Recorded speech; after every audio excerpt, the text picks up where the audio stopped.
வீடு கட்டும்போது எவ்வளோதான் பார்த்து பார்த்து பண்ணாலும் ஒரு சில மிஸ்டேக்ஸ் வரதாங்க செய்யுது. எங்க கிச்சனுக்கு நாங்க ஸ்டெயின்லெஸ் ஸ்டீல்ல தான் சிங்க் போட்டிருக்கோம்.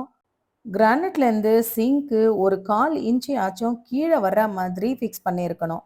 இப்போ எங்களோட சிங்க் பார்த்தீங்கன்னா, கிரானைட்லேருந்து 1 தான் டவுன்ல வர மாதிரி சிங்க் ஃபிக்ஸ் பண்ணியிருப்பாங்க. இப்படி பண்ணதுனால நமக்கு இந்த இடத்துல ஒயிட் சிமெண்ட் போட்டு பேக் பண்ணுறதுக்கும் நமக்கு கம்ஃபர்டபுளா இல்ல. அப்படியே நம்ம இந்த சின்ன கேப்ல சிமெண்ட் ஏதாவது போட்டு பேக் பண்ணாலும், ஒரு 6 மாசம் கூட தாங்குறதில்ல. அப்படியே பேத்துக்கிட்டு வந்துருது. குறைஞ்சபட்சம் கிரானைட்ல இருந்து சிங்க்கு ஒரு 1/4 இன்ச் ஆச்சும் கீழ வர்ற மாதிரி நமக்கு ஃபிக்ஸ் பண்ணியிருந்தா, சிமெண்ட் ஏதாவது போட்டிருந்தாலும் ப்ராப்பரா அந்த இடத்துல ஃபிக்ஸ் ஆகியிருந்திருக்கும். இதனால எனக்கு பெருசா ஒண்ணும் ப்ராப்ளம் இல்ல.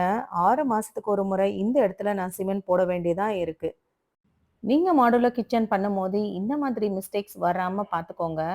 Thank you.